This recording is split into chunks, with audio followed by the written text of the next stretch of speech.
Halo, assalamualaikum warahmatullahi wabarakatuh. Jumpa lagi dengan Mas Nur. Kali ini saya akan berbagi tips bagaimana caranya menjadi seorang tukang pijat, tapi penghasilannya 500.000 per hari.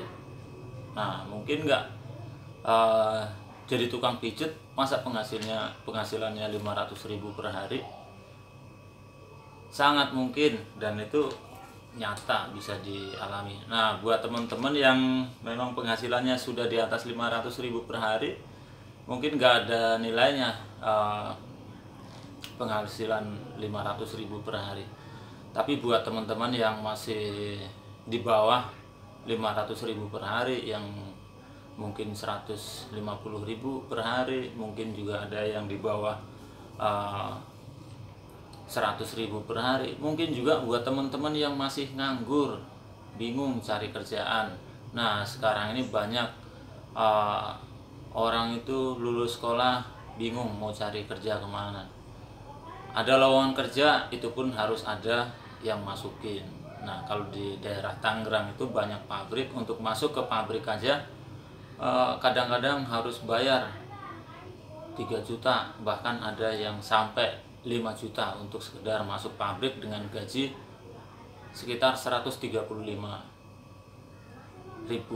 seharinya. Karena UMR di Tangerang ini kalau nggak salah sekitar 4.100.000. Dan ternyata banyak juga pabrik-pabrik yang gajinya di bawah UMR. Nah, buat teman-teman yang masih nganggur nih, atau buat teman-teman yang sudah kerja tapi penghasilannya masih segitu-gitu aja, pengen meningkatkan penghasilan dan jadi tukang pijat itu, yang pertama itu kita nggak disuruh-suruh. Kalau saya dulu pengalaman kerja di perusahaan, saya mendengarkan apa yang diperintahkan sama bos atau atasan-atasannya.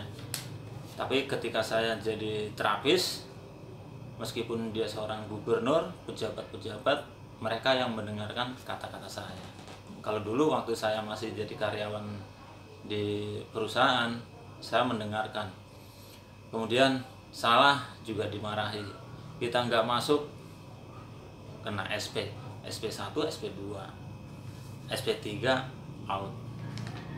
Nah, ketika saya jadi terapis pijat tradisional ini, alhamdulillah yang saya rasakan, saya merasakan hidup lebih tenang, hidup lebih nyaman, nggak ada yang nyuruh. Sekarang jam 11:30 saya masih bikin video. Mungkin teman-teman masih kerja, sibuk-sibuknya kerja, lapar jam segini, tapi belum waktunya untuk istirahat, masih harus kerja. Nah, kemudian yang berikutnya itu karyawan atau jadi orang gajian itu, maaf bukan menjelek-jelekan, tapi ini fakta dan kita harus mempersiapkan. Yang pertama itu, ketika seseorang menjadi seorang karyawan, suatu saat nanti mau nggak mau, suka nggak suka, pasti akan berhenti jadi karyawan dan kita dipaksa untuk cari duit di luar. Nah, apabila kita memulai cari duitnya di luar itu, nanti setelah kita kena PHK atau kita sudah nggak kerja lagi, itu akan repot. Karena apa? Nanti itu kebutuhan kita itu semakin banyak. Sekarang kita belum punya anak, kebutuhannya paling cukup untuk sendiri. Tapi nanti setelah sudah punya istri, sudah punya anak, kemudian nggak kerja lagi, kita dipaksa untuk cari duit di luar, itu lebih berat. Maka buat teman-teman yang masih kerja jadi karyawan, apabila pengen mempersiapkan di masa depannya, alternatifnya ini, karena saya bisanya jadi terapis pijat, maka yang saya bagi adalah terapis pijat tradisional. Nah, buat teman-teman yang masih nganggur, sama. Sekarang untuk masuk ke perusahaan aja sekarang sistemnya sudah kontrak, tidak ada, jarang sekali perusahaan yang mengangkat menjadi karyawan tetap. Daripada nanti belajar nyari duit di luarnya itu nanti setelah kebutuhan kita banyak, maka lebih baik kita memulai sekarang. Sekarang mumpung tenaga kita masih kuat, kita masih muda, kebutuhan kita masih sedikit, yuk kita sama-sama belajar cari duit sendiri. Kita nggak tergantung sama orang. Nah, saya 9 tahun jadi karyawan, ya seperti itu aja, semua orang tahu seperti apa seorang karyawan perusahaan swasta. Nah, kemudian pernah juga jadi marketing, keliling-keliling Kalimantan, Sulawesi, kemana-mana, dan ternyata saya lebih menikmati menjadi seorang tukang pijit. Nah, sekarang bagaimana caranya supaya jadi tukang pijit tapi penghasilannya 500.000 per hari? Nah, di dunia ini tidak ada yang tidak mungkin, teman-teman. Jadi buat teman-teman yang masih nganggur, yang pengen punya penghasilan 500.000 per hari, yang mau jadi terapis pijat, monggo, yuk kita gabung belajar jadi tukang pijit. Nah, memulainya bagaimana? Ini pengalaman saya dulu. Saya pernah belajar pijit sama 1 orang, 2 orang, 3 orang. Ya kita cari yang mau ngajarin aja. Kita cari orang yang mau ngajarin kita. Nah, kita cari, kita belajar. Nah, belajarnya jangan sama 1 orang, belajarnya sama banyak orang. Nah, setelah kita belajar, kemudian kita praktek. Nah, prakteknya bagaimana? Prakteknya ya siapa aja kita pijit, kita nggak minta bayaran dulu, karena kita masih memantapkan ilmu kita. Nah, setelah kita merasa dari komentar-komentar orang-orang yang kita pijit itu enak, bolehlah kita cek ke tukang pijit yang beneran. Kita coba datang ke tukang pijit, kemudian kita pijit, kitanya dipijit sama tukang pijit, supaya kita tahu standar mereka itu seperti apa. Nah, setelah kita dipijit, oh dia aja berani jadi tukang pijit, padahal pijitannya baru begini. Nah, kalau saya belajar udah banyak sama banyak orang, pijatan saya pasti jauh lebih baik dari mereka. Nah, kalau sampai teman-teman udah seperti itu, maka langsung saja praktek, mulai belajar jadi memulai kerjaan jadi tukang pijit. Kalau teman-teman yang masih kerja, ya setelah pulang kerja, karena ini lagi merintis, ya ekstra kerja keras dulu, pulang kerja pijit, pulang kerja pijit. Nah, bagaimana cara cari pelanggannya supaya kita dapat pelanggan? Cari pelanggannya ya tetap gampang-gampang susah, tergantung kita mau apa enggak. Yang pertama, kita bisa menggunakan brosur. Bisa menggunakan brosur. Nih seperti ini aja, saya sudah bertahun-tahun jadi terapis pijat, tapi saya juga masih menggunakan brosur karena ini pijat itu lokal. Kita nggak bisa menjangkau seluruh Indonesia, belum bisa. Kita lokal, jadi yang pertama kita gunakan brosur. Yang kedua, kita gunakan sosial media. Kita bisa gunakan YouTube, bisa gunakan Facebook, Instagram, dan lain-lain. Kita gunakan promosi cara gratis-gratisan. Caranya gimana? Masuk grup-grup aja, posting di grup-grup itu juga bisa. Kalau untuk promosi di sosial media, mungkin saya bukan pakarnya bagaimana caranya, tapi ada banyak tempat-tempat belajar bagaimana cara kita berpromosi di media sosial secara gratis. Nah, kita manfaatkan itu aja, brosur, kemudian sosial media. Nah, berikutnya bagaimana cara kita mendapatkan 500.000 per hari? Nah, yang pertama, kebanyakan sebelum kita bahas itu, kita bahas dulu nih. Di Indonesia ini kebanyakan masih kalau pijat itu tidak pasang tarif. Nah, ada kelemahan dan kelebihan bagi orang yang tidak mau pasang tarif. Kalau tidak pasang tarif, kadang-kadang orang ngasih sembarangan, ngasih sekian. Bahkan pernah dengar itu ada teman saya itu yang pijat tanpa tarif, orang pijat 1,5 jam dikasihnya 20.000. Nah, dia bilang seikhlasnya, tapi ketika dia menerima 20.000 hatinya gerundel, gumel, berarti dia nggak ikhlas. Jadi lebih baik, menurut saya lebih baik pasang tarif. Jadi ketika orang pijat, dia sudah tahu tarif kita berapa dan dia ikhlas mengeluarkan uang untuk membayar pijat, dan kita pun ikhlas mengeluarkan tenaga untuk memijat. Jadi ikhlas sama ikhlas kalau kita pasang tarif. Kalau kita nggak pasang tarif, untuk wilayah perkotaan orang-orang menengah ke atas justru malah tidak mau kalau nggak pasang tarif. Jadi harus pasang tarif. Jadi supaya kita ikhlas, yang mijatnya ikhlas, yang dipijatnya juga ikhlas. Jangan sampai kita ngomong seikhlasnya ngasih 20.000 ngedumel. Nah itu nggak ikhlas, jadi nggak barokah akhirnya. Lebih baik kita pasang tarif jelas 100.000, 200.000, 150. Nah, orang mengeluarkan uang itu jelas. Kemudian bagaimana caranya supaya bisa 500.000? Nah, kita hitung aja teman-teman ya. Apabila kita pasang tarif menyesuaikan wilayah, menyesuaikan wilayah masing-masing. Kalau saya standarnya UMR di sekitar sini. Nah, UMR saya di Tangerang ini sekitar 135 atau 150 itu UMR-nya per hari. Nah, itu kan 4 juta sekian. Kalau dibagi per harinya itu, kalau karyawan itu sekitar 150-an. Berarti saya pasang tarif 1 hari kerja sebagai seorang karyawan. Jadi kalau orang mau manggil saya, tarifnya 1 hari kerja 150. Kalau orang manggil saya untuk pijat 150, 1 jam setengah. Karyawan kerja 1 hari 150. Saya pijat 1 jam setengah 150. Laku nggak? Alhamdulillah laku-laku aja. Dan ketika orang menengah ke atas itu, ketika kita pasang tarifnya rendah, justru mereka juga nggak mau. Karena apa? Ini tukang pijit ecek-ecek. Jadi saya pasang tarif tinggi dan upgrade terus ilmu kita supaya kita jadi profesional. Jadi penggunanya itu ya rata-rata menengah ke atas. Nah, bagaimana kalau ada tetangga-tetangga sekitar? Ya kita menyesuaikan, gak selalu kita cari duit. Ada waktunya kita cari duit dan ada waktunya kita beramal, ada waktunya kita saling membantu. Jadi nggak semuanya 150, kita menyesuaikan.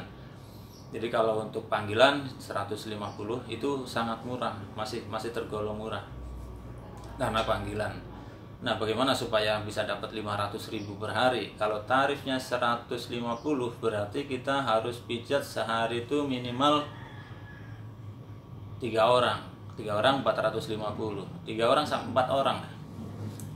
4 orang per hari. 4 orang per hari berarti kalau 1 bulan 4 kali 3 12. Ya, Nduk ya? 4 kali 3 12. Nih, maklum nih matematikanya dulu sekolahnya duduknya di belakang, jadi untuk hitung-hitungan kurang cerdas. Jadi 1 bulan itu harus 120 orang. Itu untuk 1 bulan. Kita harus mijit 100, kita harus cari pelanggan minimal 120 orang yang rutin sebulan sekali itu pijat. Nah, masalahnya bagaimana seandainya pelanggan-pelanggan kita ini ada yang tidak rutin sebulan sekali, ada yang 2 bulan sekali, 3 bulan sekali. Jadi prakteknya kalau kita pengen dapetin 120 pelanggan selama 1 bulan, maka kita harus cari pelanggan ya minimal 300 orang atau 500 orang. Nah, caranya bagaimana? Dengan brosur tadi, dengan brosur, dengan sosial media.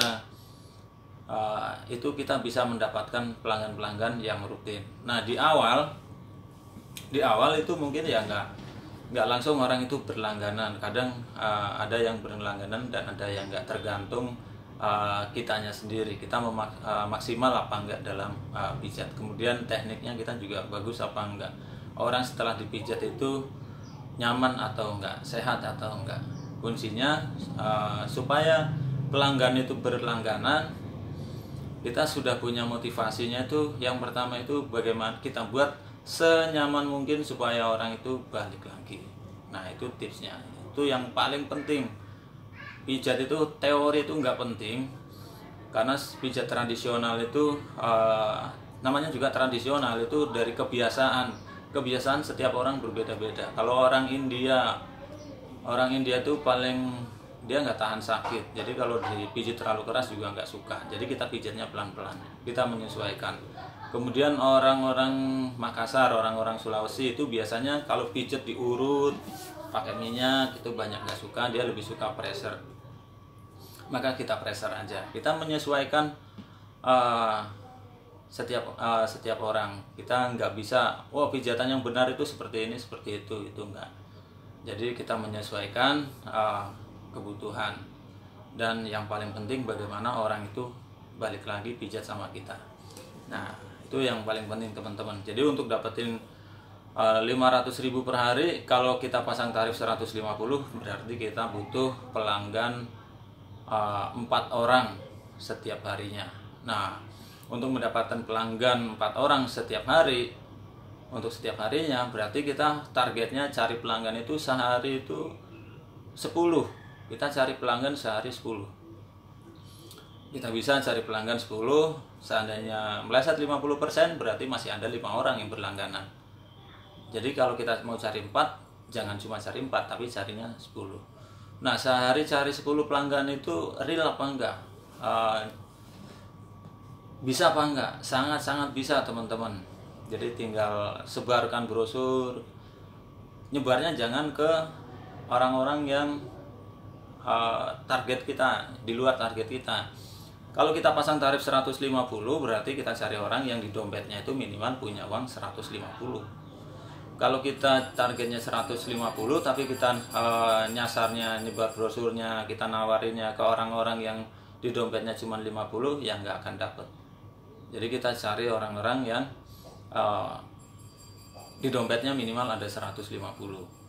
Nah, siapa mereka? Mereka itu ada di perkantoran, biasanya itu kantor-kantor pemerintah. Kita bisa masuk, kemudian kita memperkenalkan diri, dan kita sebar brosur di sana sambil ngobrol-ngobrol, promosi di sana juga bisa. Atau sekali-sekali kita adakan event di sana, misalnya bekam, pijat dengan harga promo untuk cari pelanggan. Nah, itu salah satunya. Kemudian kita bisa ke masjid-masjid, sebar brosur. Jadi sholat 5 waktunya jangan di satu masjid, tapi di masjid-masjid yang berbeda. Terutama Jumatan itu kita sebar brosur kepada jamaah. Insya Allah kalau kita punya brosur satu rem kalau kita bagi 2, brosur yang seperti ini tadi, satu rem itu jadi 1 lembar. Kalau kita fotokopi seperti ini modalnya cuma 125.000. Jadi 1000 lembar. Seandainya brosur 1000 lembar ini teman-teman sebarkan, kira-kira yang nyangkut berapa orang? Kalau dari 100 brosur yang kita sebar, dan sebarannya itu tepat sasaran, ya dari 100 brosur minimal 10 orang itu bisa. Nah, kalau kita punya 1000 lembar, kira-kira berapa? Bisa 200-an orang. Artinya target kita 1 bulan 120 orang itu tercapai. Seperti itu aja teman-teman. Jadi caranya satu hari cari pelanggan 10 orang. Seandainya meleset 50%, masih ada 5 orang yang berlangganan. Nah, ada juga mungkin buat teman-teman yang profesinya juga terapis pijat, biasanya di tempat-tempat refleksi. Refleksi aja tarifnya cuma 60, 75, 80, masih di bawah 150. Kemudian komisinya 30%. Jadi kalau di total penghasilan teman-teman terapis yang masih bekerja di tempat-tempat terapi itu tetap masih di bawah 200.000, nggak bisa 500.000 mas. Nah, caranya tergantung teman-teman. Jadi teman-teman mau penghasilan 500.000 atau mau penghasilan 100.000 atau 200.000. Kalau pengen 500.000, maka teman-teman harus berjuang sendiri. Jangan bergantung sama orang lain. Jadi kalau teman-teman masih kerja di tempat terapi, itu artinya teman-teman masih sebagai seorang karyawan. Nah, kalau karyawan tetap penghasilannya terbatas. Jadi kalau pengen teman-teman penghasilannya lebih dari penghasilan saat ini, maka teman-teman harus mandiri, harus bekerja sendiri, tidak bergantung kepada orang lain. Itu saja mungkin teman-teman video saya kali ini. Kalau misalnya ada yang kurang, silahkan komentar. Jangan lupa di like, di subscribe, kemudian bunyi tombol loncengnya itu diklik, jadi setiap ada video yang baru dari saya ada pemberitahuan ke teman-teman. Nah, video berikutnya nanti saya akan bahas tutorial bagaimana praktek pijat tradisional ala Mas Nur. Oke teman-teman, sekian saja. Assalamualaikum warahmatullahi wabarakatuh.